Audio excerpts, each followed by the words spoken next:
আসসালামু আলাইকুম ভিউয়ার্স, আমি মোহাম্মদ সালমান রহমান। আমি আজকে ষষ্ঠ শ্রেণীর বিজ্ঞান বইয়ের দ্বিতীয় অধ্যায় অর্থাৎ জীবজগৎ নিয়ে আলোচনা করতে যাচ্ছি। আমি আজকের ভিডিওতে এই অধ্যায়টি খুব সুন্দরভাবে শিক্ষার্থীদের নিকট তুলে ধরার চেষ্টা করব ইনশাআল্লাহ। তো চলুন কথা না বাড়িয়ে মূল বিষয়ে চলে যাওয়া যাক। আজকে আলোচ্য বিষয়টি হচ্ছে দ্বিতীয় অধ্যায় অর্থাৎ জীবজগৎ। আমরা আমাদের দৈনন্দিন জীবনে আমাদের চারপাশে নানা প্রকারের বস্তু দেখে থাকি। এদের মধ্যে কারো জীবন আছে, আবার কারো জীবন নেই। তো যাদের জীবন আছে তারা হলো কি জীব, আর যাদের জীবন নেই তারা হলো কি জড়। তো বন্ধুরা, আমরা খুব সহজে জেনে গেলাম যাদের জীবন থাকবে তারা কি হবে জীব, আর যাদের জীবন নেই তারা কি হবে জড়। তাহলে কিছু উদাহরণের মাধ্যমে আমরা এটি ক্লিয়ার করি। তো জীব কি হবে? তাহলে জীব হবে যেমন মানুষ, পাখি ইত্যাদি। তো এরা কি হলো? এরা হলো জীব। আর তাহলে জড় কি হবে? জড় হচ্ছে যেমন চেয়ার, টেবিল,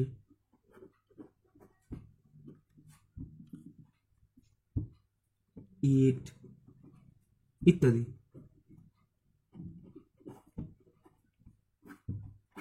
তো এরা হলো জড়। তো বন্ধুরা, আমরা খুব সহজে জেনে গেলাম যে জীব বলতে বোঝাবে যাদের জীবন আছে, আর জড় বলতে বোঝাবে যাদের জীবন নেই। আর জীবের উদাহরণ হচ্ছে মানুষ, পাখি ইত্যাদি যাদের জীবন আছে। আর জড় হবে কি চেয়ার, টেবিল, ইট ইত্যাদি যাদের জীবন নেই। তো এখন আমরা তাহলে নেক্সট টপিকে যেতে পারি। নেক্সট টপিকটি হচ্ছে জীবের প্রধান বৈশিষ্ট্য। জীবের যে জীবন আছে শুধু তাই তো নয়, এছাড়াও তো তার বিভিন্ন প্রকার বৈশিষ্ট্য থাকতে পারে। তো সেগুলো কি তা আমরা জেনে নেই। জীবের নানা প্রকার বৈশিষ্ট্য রয়েছে, যেমন চলন বৈশিষ্ট্য, খাদ্য গ্রহণ, প্রজনন, রেচন, অনুভূতি, শ্বাস প্রশ্বাস, বৃদ্ধি আর অভিযোজন। তো চলন বলতে কি বোঝায়? চলন বলতে আমরা বুঝতে পারি যে কোনো একটি জীব তার ইচ্ছা মতো সে নড়াচড়া করতে পারে। অর্থাৎ সে যদি এখানে দাঁড়িয়ে থাকে তো এখান থেকে এখানেও যেতে পারে, এখানেও যেতে পারে। অর্থাৎ যে কোনো দিকেই সে ইচ্ছা মতো চলাফেরা করতে পারে। তো এটাই হলো কি চলন। খাদ্য গ্রহণ কি? প্রতিটি জীব তার বেঁচে থাকার তাগিদে বিভিন্ন প্রকার খাদ্য গ্রহণ করে থাকে। তো এটাই হলো কি জীবের খাদ্য গ্রহণ বৈশিষ্ট্য। প্রজনন, প্রজনন হচ্ছে কি প্রতিটি জীব বংশবৃদ্ধি করে থাকে, আর এই বংশবৃদ্ধিটাই হলো কি প্রজনন। এখন বিভিন্ন প্রকার জীব বিভিন্নভাবে বংশবৃদ্ধি করে থাকে। মোট কথা বংশবৃদ্ধি করাটাকেই বলা হয় কি প্রজনন। রেচন বলতে আমরা কি বুঝি? একটি নির্দিষ্ট প্রক্রিয়ায় প্রতিটি জীব তাদের দেহে উৎপন্ন এক প্রকারের বর্জ্য পদার্থ। তো বর্জ্য পদার্থ কি? বর্জ্য পদার্থ বলতে বুঝি যে পদার্থটি আমাদের শরীরের জন্য দরকার নেই, তো সেটিকে বের করে দেওয়ার প্রক্রিয়াই হচ্ছে রেচন। নেক্সট হচ্ছে অনুভূতি। ধরো তোমার শরীরে আমি একটি সুই দিয়ে গুঁতা দিলাম, তাৎক্ষণিক তুমি যে এক প্রকার ব্যথা অনুভব করলে সেটাই হচ্ছে কি অনুভূতি। তো নেক্সট হচ্ছে কি শ্বাস প্রশ্বাস। প্রতিটি জীব জন্মের পর থেকে শ্বাস প্রশ্বাসের নেওয়ার মাধ্যমেই বেঁচে থাকে। শ্বাস প্রশ্বাস নেওয়া ছাড়া আমরা কোনোভাবেই বাঁচতে পারি না। যেমন তুমি প্রতি মুহূর্তে অক্সিজেন তোমার ভিতরে নিচ্ছ, আবার ঠিক তার বিপরীতভাবে তুমি কার্বন ডাই অক্সাইড ত্যাগ করছো। তো সেটাই কি শ্বাস প্রশ্বাস। নেক্সট হচ্ছে বৃদ্ধি। প্রতিটি জীব জন্মের পর কি থাকে, ছোট থাকে। ছোট থেকে আস্তে আস্তে যে বড় হয়, এই প্রক্রিয়াটি হচ্ছে বৃদ্ধি। তো বন্ধুরা, আমরা বৃদ্ধি সম্পর্কেও ধারণা লাভ করলাম। নেক্সট হচ্ছে অভিযোজন। অভিযোজন বলতে কি বুঝি? প্রতিটি জীব নিজ নিজ পরিবেশে নিজেকে যেভাবেই খাপ খাইয়ে নেয়, সেটাই হচ্ছে কি অভিযোজন। অর্থাৎ প্রতিটি পরিবেশে নিজেকে খাপ খাইয়ে নিতে পারাটাই হলো কি অভিযোজন। তো বন্ধুরা, আমরা খুব ভালোভাবেই জীবের বৈশিষ্ট্য সম্পর্কে ধারণা লাভ করলাম। নেক্সট টপিকসটি হচ্ছে জীবজগতের শ্রেণীকরণ। তো জীবজগতের শ্রেণীকরণ বলতে আমরা কি বুঝি? সহজে জীবজগৎ সম্পর্কে ধারণা পাওয়ার জন্য শ্রেণীকরণের সাহায্যে বর্তমান ও অতীত সব জীবকে একটি পদ্ধতিতে সাজানো। অর্থাৎ শ্রেণীকরণ বলতে আমরা কি বুঝি? যে বর্তমান ও অতীত যে সকল জীব রয়েছে তাদেরকে এক একটি শ্রেণীতে ভাগ করে খুব সহজে চিহ্নিতকরণ, এটাকে বলা হলো কি জীবজগতের শ্রেণীকরণ। 1978 সালে বিজ্ঞানী মার্গিউলিস এবং হুইটেকার সর্বাধুনিক এই জীবজগতের শ্রেণীকরণ পদ্ধতিটি আবিষ্কার করেন। কিন্তু এর আগেও নানা রকমের বিজ্ঞানীগণ নানাভাবে চেষ্টা করে গেছেন এই জীবজগৎকে শ্রেণীকরণ করার জন্য। তাদের চেয়ে বেশি প্রাধান্য পেয়েছে কে? মার্গিউলিস এবং হুইটেকার। তো তারা এই জীবজগৎকে মোট 5টি ভাগে ভাগ করে। তো দেখে নেই আমরা যে সেই ভাগগুলো কি কি। তো বন্ধুরা, জীবজগৎকে যে 5টি ভাগে ভাগ করা হয়েছে সেগুলো হচ্ছে মনেরা, প্রোটিস্টা, ফানজাই, প্লান্টি ও অ্যানিমেলিয়া। এগুলো হচ্ছে এক একটি রাজ্য। তো প্রতিটি রাজ্যেরই কিছু না কিছু বৈশিষ্ট্য রয়েছে। তো আমরা জেনে নেই সেই বৈশিষ্ট্যগুলো কি কি। যেমন প্রথমটি হচ্ছে মনেরা। তো মনেরা, এদের প্রধান বৈশিষ্ট্য হচ্ছে কি এরা এককোষী হবে, এককোষী, এবং এদের দেহে কোনো সুগঠিত নিউক্লিয়াস থাকে না। এদের দেহে কোনো সুগঠিত নিউক্লিয়াস থাকবে না। এরা এতই ক্ষুদ্র যে এদেরকে অণুবীক্ষণ যন্ত্র ছাড়া দেখা সম্ভব নয়। যেমন এদের একটি উদাহরণ হলো রাইজোবিয়াম।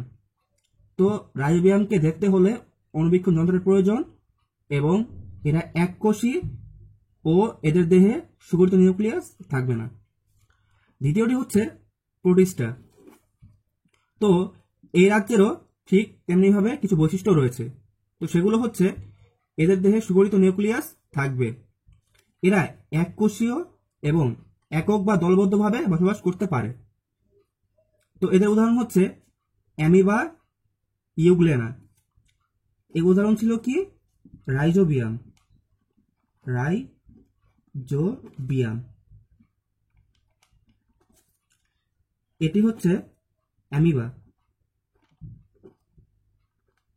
Amoeba euglena, euglena. তো তৃতীয়টি হচ্ছে ফানজাই। তো এদের দেহে সুগঠিত নিউক্লিয়াস থাকবে, এরা এককোষী হতে পারে, বহুকোষীয় হতে পারে, এককোষী হতে পারে, বহুকোষীয় হতে পারে।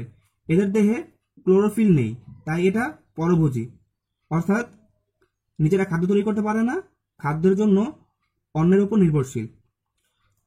একটি বিশেষ কথা হলো একে ফানজাই বা ছত্রাকও বলা হয়। তো এর কিছু উদাহরণ আমরা দেখে নেই, যেমন ইস্ট, পেনিসিলিয়াম, মাশরুম ইত্যাদি। তো উদাহরণ কি হতে পারে এর? ইস্ট, পেনিসিলিয়াম, পেনিসিলিয়াম, তারপর মাশরুম ইত্যাদি। অর্থাৎ এই শ্রেণী জাতীয় জীবগুলো হচ্ছে এই রাজ্যের। তো নেক্সট হচ্ছে কি প্লান্টি। একে উদ্ভিদ জগতও বলা হয়। তো কি বলা হবে? উদ্ভিদ জগৎ। তো বরাবর গত 3টি রাজ্যের মতো এই রাজ্যেরও ঠিক তেমনিভাবে কিছু বৈশিষ্ট্য রয়েছে। তো সেগুলো কি আমরা জেনে নেই। সেগুলো হচ্ছে এগুলো খাদ্য তৈরি করতে পারে, অর্থাৎ পরভোজী নয়, এগুলো স্বভোজী। কোষ প্রাচীর সেলুলোজ নির্মিত। সুগঠিত নিউক্লিয়াস রয়েছে এবং দেহে ক্লোরোফিল রয়েছে। আচ্ছা, আমাদের মনে কোশ্চেন আসতে পারে যে ক্লোরোফিলটা কি? ক্লোরোফিল হচ্ছে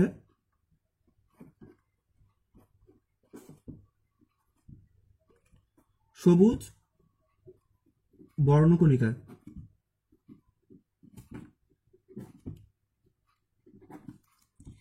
এটি যে জীবের গায়ে থাকবে সে জীব নিজে নিজেই খাদ্য তৈরি করতে পারবে। তো আমরা এই উদ্ভিদ জগতে কিছু উদাহরণ দিতে পারি। সে উদাহরণগুলো কি কি? আম, জাম ইত্যাদি গাছ। তো এগুলো কি নিজের খাদ্য নিজে তৈরি করতে পারে। নেক্সট হচ্ছে অ্যানিমিলিয়া। অ্যানিমিলিয়া তো এটিকে প্রাণী জগত বলা যায়, প্রাণী জগৎ। তো এরও কিছু উদাহরণ রয়েছে।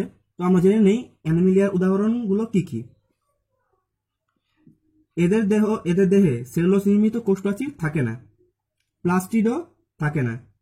খাদ্যের জন্য এরা অন্যের উপর নির্ভরশীল, অর্থাৎ এরা এই জগতের উপর নির্ভরশীল। এই জগৎটা কি? উদ্ভিদ জগৎ। তো প্রাণী জগৎ কি? খাদ্যের জন্য সম্পূর্ণ উদ্ভিদ জগতের উপর নির্ভরশীল। তো প্রাণী জগতের উদাহরণ হিসেবে আমরা জেনে নেই, যেমন মানুষ, মাছ, পাখি ইত্যাদি। পাখি ইত্যাদি।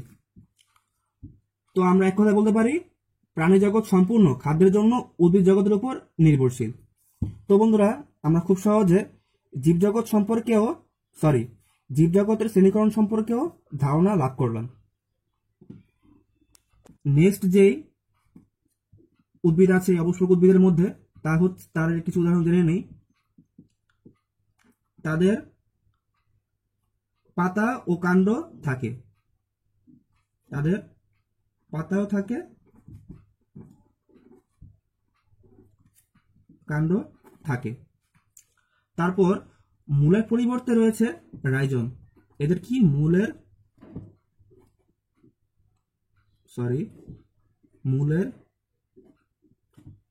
পরিবর্তে রাইজোম থাকে, রাইজোম থাকে। তারপর এরা স্বভোজী ও সবুজ। এরা কি হয়ে থাকে?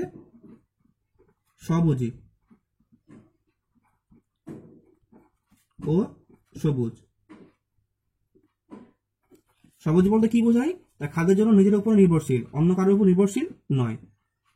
তো এর উদাহরণ দেওয়া যাক। উদাহরণ হচ্ছে কি? মস।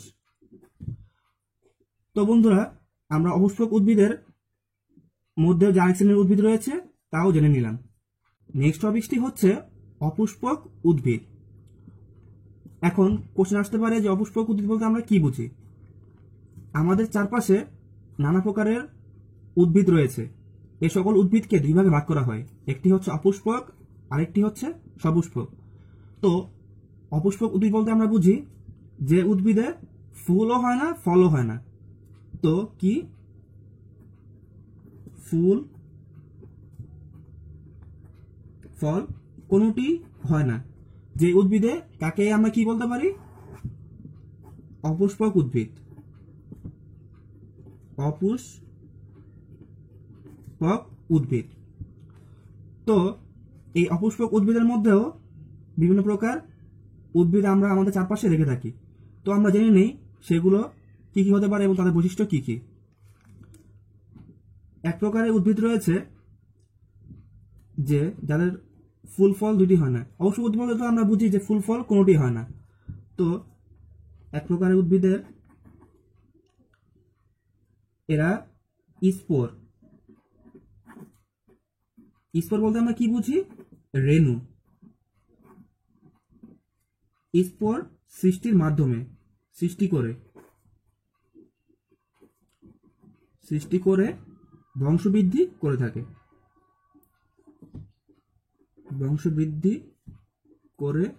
থাকে,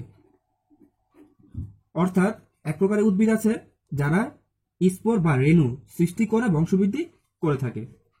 আর এদের দেহ হবে কি সমাঙ্গদেহী, এদের দেহ সমাঙ্গ হয়ে থাকে অর্থাৎ সমান। তো এর উদাহরণ আমরা জেনে নেই। উদাহরণ হচ্ছে স্পাইরোগাইরা। স্পাইরোগাইরা এটা হচ্ছে এক প্রকার শৈবাল। তো বন্ধুরা আমরা জেনে গেলাম শৈবাল হচ্ছে কি এক প্রকারের অপুষ্পক উদ্ভিদ, সেগুলো বৈশিষ্ট্য কি কি এবং উদাহরণটা কি। তো নেক্সট যে আরেক প্রকার রয়েছে এগুলোকে আমরা একটু ব্র্যাকেট দিয়ে চিহ্নিত করে নিই। তো নেক্সট যে আরেক শ্রেণীর উদ্ভিদ রয়েছে অপুষ্পক উদ্ভিদের মধ্যে তা হচ্ছে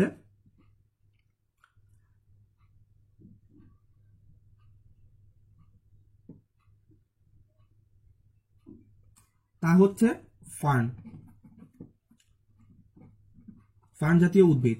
তো এই ফার্ন হচ্ছে অপুষ্পক উদ্ভিদের মধ্যে সবচেয়ে উন্নত জাতের উদ্ভিদ। এই তিন শ্রেণী যে আমরা দেখলাম, এই তিন শ্রেণীর মধ্যে সবচেয়ে উন্নত জাত হচ্ছে কি ফার্ন। তো এই অপুষ্পক উদ্ভিদের মূল, কাণ্ড এবং পাতা তিন ভাগে বিভক্ত করা যায়। মূল, কাণ্ড ও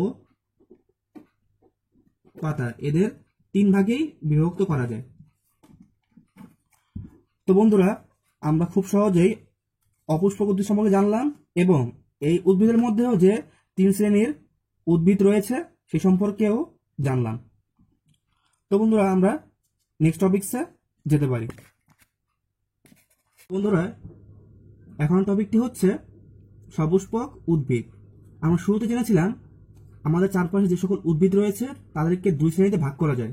একটি হচ্ছে অপুষ্পক, যা আমরা পূর্বের টপিকে জানতে পারলাম, আর আরেকটি হচ্ছে সপুষ্পক উদ্ভিদ, যা এখন আলোচনা করব। তো সপুষ্পক উদ্ভিদ বলতে আমরা কি বুঝি? যে সকল উদ্ভিদে ফুল ও ফল দুটোই হয়, অর্থাৎ যে সকল উদ্ভিদে ফুল ফল দুটোই হয় তাদেরকে বলা হবে কি সপুষ্পক উদ্ভিদ।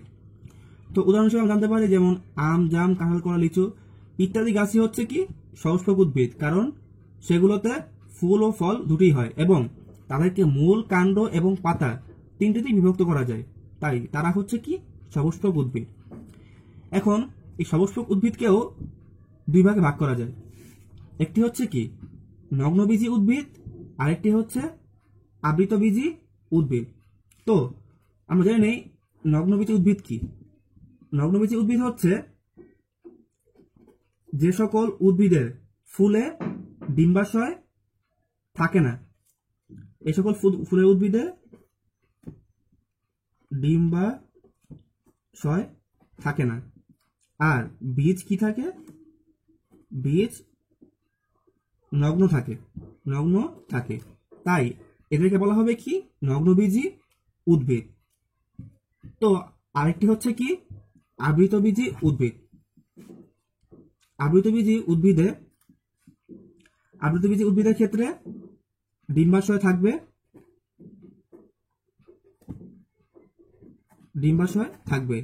আর বীজ আবৃত থাকবে, তাই এদেরকে বলা হবে কি আবৃতবীজী উদ্ভিদ। সুতরাং আমরা বলতে পারি নগ্নবীজী উদ্ভিদের বীজ নগ্ন অবস্থায় থাকে, তাই একে বলা হয় নগ্নবীজী উদ্ভিদ। আর আবৃতবীজী উদ্ভিদের বীজ আবৃত অবস্থায় থাকে এবং ডিম্বাশয় থাকে, তাই এদেরকে বলা হবে কি আবৃতবীজী উদ্ভিদ। তো আমরা উদাহরণের মাধ্যমে এই দুটি জিনিস ক্লিয়ার করি। তো নগ্নবীজী উদ্ভিদের উদাহরণ হচ্ছে যেমন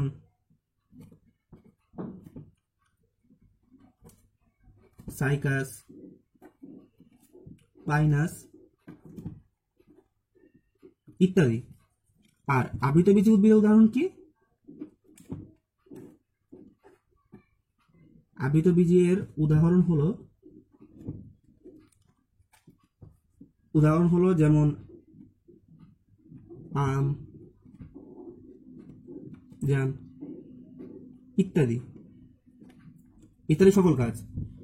তো আমরা সহজেই জানতে পারি যে নগ্নবীজী উদ্ভিদের ডিম্বাশয় থাকে না, বীজ নগ্ন অবস্থায় থাকে। আর উদাহরণ হচ্ছে কি সাইকাস, পাইনাস ইত্যাদি, অর্থাৎ এই সকল উদ্ভিদের ডিম্বাশয় থাকে না এবং বীজ নগ্ন থাকে। আর আবৃতবীজী উদ্ভিদ হচ্ছে ডিম্বাশয় থাকবে, বীজ আবৃত অবস্থা থাকবে, তাই এরা আবৃতবীজী উদ্ভিদ। অর্থাৎ আম, জাম ইত্যাদি হচ্ছে কি আবৃতবীজী উদ্ভিদ, কারণ এদের ডিম্বাশয় থাকে এবং বীজ আবৃত অবস্থায় থাকে। তো বন্ধুরা, আমরা খুব সহজেই অপুষ্পক এবং সপুষ্পক উদ্ভিদ সম্পর্কে ধারণা লাভ করলাম। এখন তাহলে নেক্সট টপিকে যাওয়া যাক। এখন টপিকটি হচ্ছে অমেরুদণ্ডী ও মেরুদণ্ডী প্রাণী। পৃথিবীতে যে সকল প্রাণী রয়েছে, সকল প্রাণীকে দুই ভাগে ভাগ করা যায়। সেই দুই ভাগ কি কি? একটি হচ্ছে অমেরুদণ্ডী, আরেকটি হচ্ছে মেরুদণ্ডী। তো শুরুতে আমরা জানি না মেরুদণ্ডটা কি। সাপোজ ধরলাম এটা হচ্ছে ঘাড়, আর এটা ধরলাম কোমর।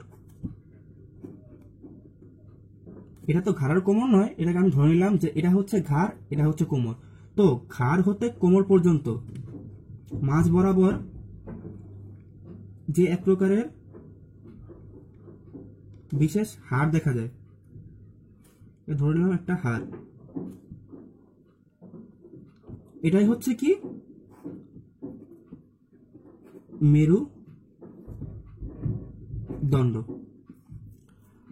তো বন্ধুরা, আমরা খুব সহজে বলতে পারি যে ঘাড় থেকে শুরু করে কোমরের শেষ পর্যন্ত পিঠের মাঝখান বরাবর শক্ত লম্বা, এটা হচ্ছে কি শক্ত লম্বা যে হাড় দেখা যায় সেটি হলো কি মেরুদণ্ড। তো এই মেরুদণ্ডের উপর ভিত্তি করেই সকল প্রাণীকেই দুই ভাগ ভাগ করা হয়, কি কি? অমেরুদণ্ডী ও মেরুদণ্ডী। তো আমরা উদাহরণ থেকে এটি ক্লিয়ার করে নিই। একটি হচ্ছে কি মেরুদণ্ডী। তো মেরুদণ্ডী প্রাণী কি কি হতে পারে? যেমন মাছ, ব্যাঙ, মানুষ ইত্যাদি। অর্থাৎ এই সকল প্রাণীর কি মেরুদণ্ড আছে। তো অমেরুদণ্ডী প্রাণী কি?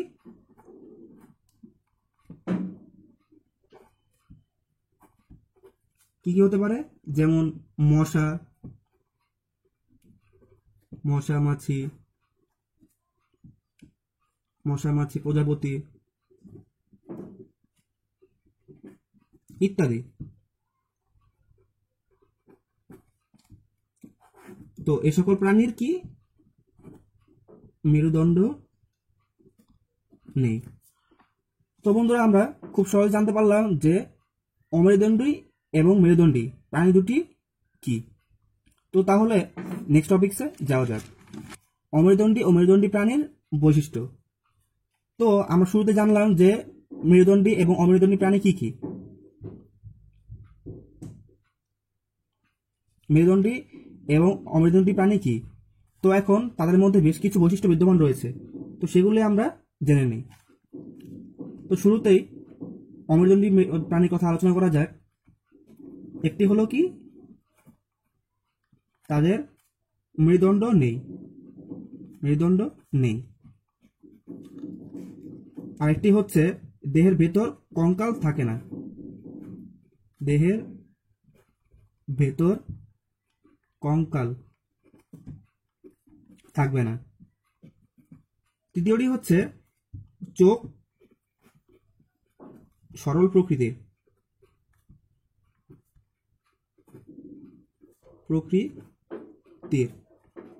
অর্থাৎ সরল প্রকৃতির। চোখ হবে কি সরল প্রকৃতির, অর্থাৎ পুঞ্জাক্ষী। আর এই পুঞ্জাক্ষী বলতে আমরা কি বুঝি? অনেকগুলো চোখ।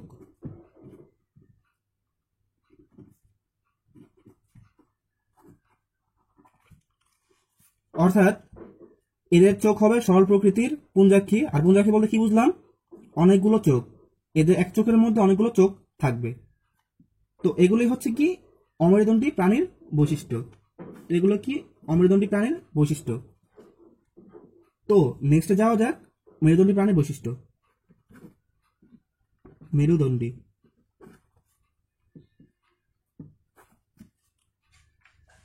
তো মেরুদণ্ডী প্রাণীর বৈশিষ্ট্য কি? প্রাণীর বৈশিষ্ট্য হচ্ছে এদের মেরুদণ্ড আছে, যা আমরা শুরুতেই জেনেছিলাম। মেরুদণ্ড থাকবে, তারপর দেহের ভেতর কঙ্কাল থাকবে, তো তৃতীয়টি হচ্ছে মানুষ বাদে সকল প্রাণীর লেজ থাকবে। মানুষ বাদে সকল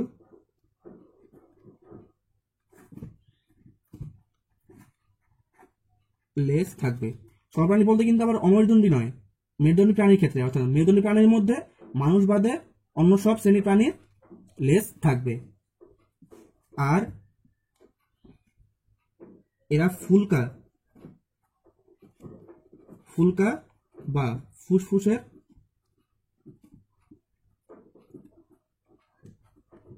সাহায্যে শ্বাসকার্য চালায়। ফুলকা যেমন মাছ ফুলকার সাহায্যে শ্বাসকার্য চালায়, আর মানুষ ফুসফুসের সাহায্যে শ্বাসকার্য চালায়। তো বন্ধুরা, আমরা খুব সহজে অমেরুদণ্ডী এবং মেরুদণ্ডী প্রাণীর বৈশিষ্ট্যগুলো কি কি তা জানতে পারলাম। তো এখন কিছু জিনিস তোমাদেরকে জানিয়ে নেই যে এই মেরুদণ্ডী প্রাণীর মধ্যে অনেকগুলো শ্রেণীর প্রাণী রয়েছে। তো সেসব প্রাণীগুলো কোন কোন শ্রেণীর হবে তা আমি দেখিয়ে দিচ্ছি। যেমন মাছ হচ্ছে কি মৎস্য শ্রেণীর, মাছ মৎস্য। ব্যাঙ হবে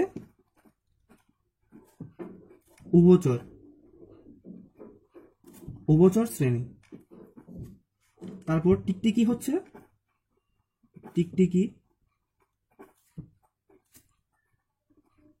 সরীসৃপ শ্রেণীর। তারপর হাঁস মুরগি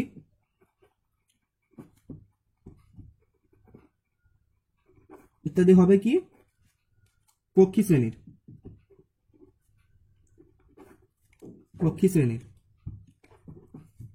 আর বানর, ইঁদুর, কুকুর, মানুষ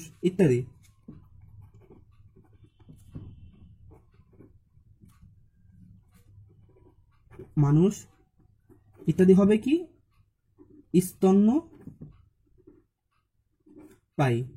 স্তন্যপায়ী শ্রেণীর। আর এই সবগুলোর মধ্যে সবচেয়ে উন্নত হলো কি এই স্তন্যপায়ী, কারণ এদের মস্তিষ্কের দেহের গঠন এদের তুলনায় খুবই উন্নত, তাই এটা কি হবে সবচেয়ে উন্নত শ্রেণীর। অর্থাৎ বলা যায় যে মানুষ হচ্ছে কি সবচেয়ে উন্নত শ্রেণীর এই বাকি সকল মেরুদণ্ডী প্রাণীর মধ্যে।